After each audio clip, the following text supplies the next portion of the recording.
اور گاؤں علاقے کی حسن دھرتی کا جو حسن ہے اس پہ وہ فدا ہو گئی ہے. تو شاہ عبد اللطیف بھٹائی نے وہ ایک وطن کی حب، وطن کی محبت، وطن پہ فدا ہونے کا جو ایک کردار ایسا مل گیا بھٹائی کو، جو اس کردار پہ پھر انہوں نے اپنی شاعری جو ہے تک جو ہے وہ صدیوں پرانی جو ثقافت ہے، تہذیب ہے، ایک اخلاق کی قدر جو ہے وہ اب تک اس جدید دور میں متاثر نہیں ہوئی.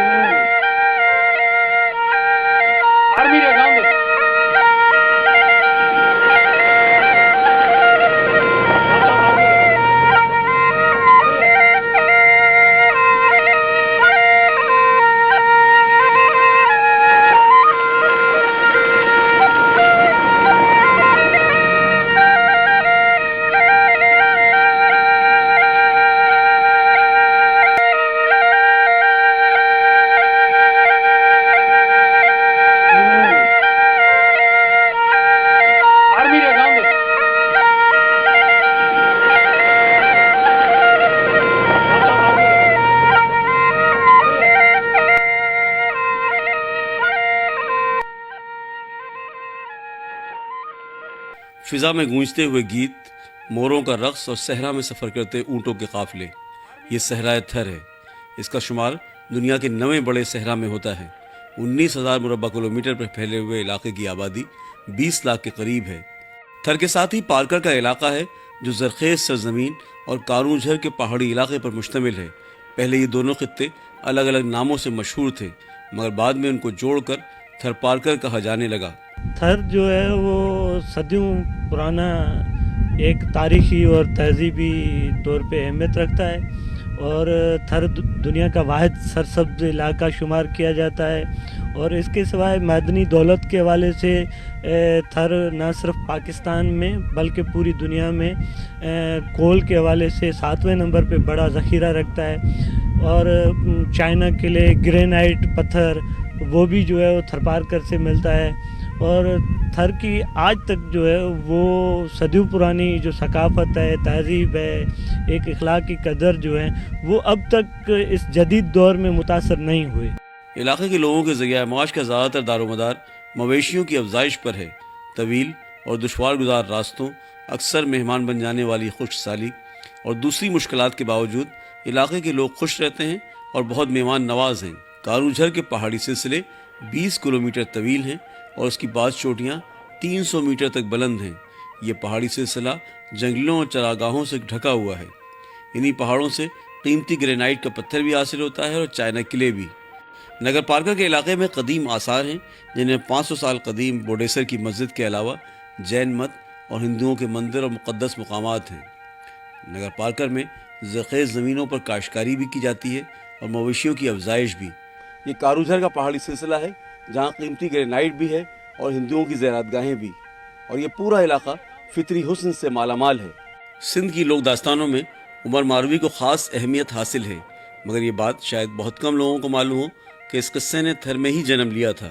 اسلام کوٹ سے نگر پارکر جاتے ہوئے ماروی کا گاؤں بھالوا ہے، جس میں ماروی کا تاریخی کنواں ہے جہاں سے عمر کوٹ کے حکمران عمر نے ماروی کو اغوا کیا تھا.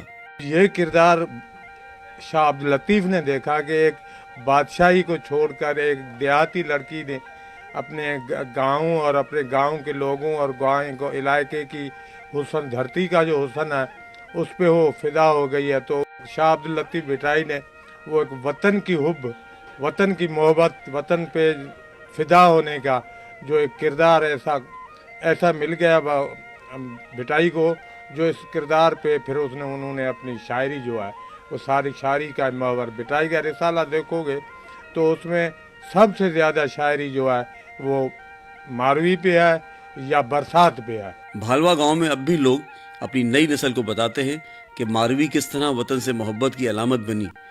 تھر پارکر کے علاقے میں مور کثرت سے پائے جاتے ہیں.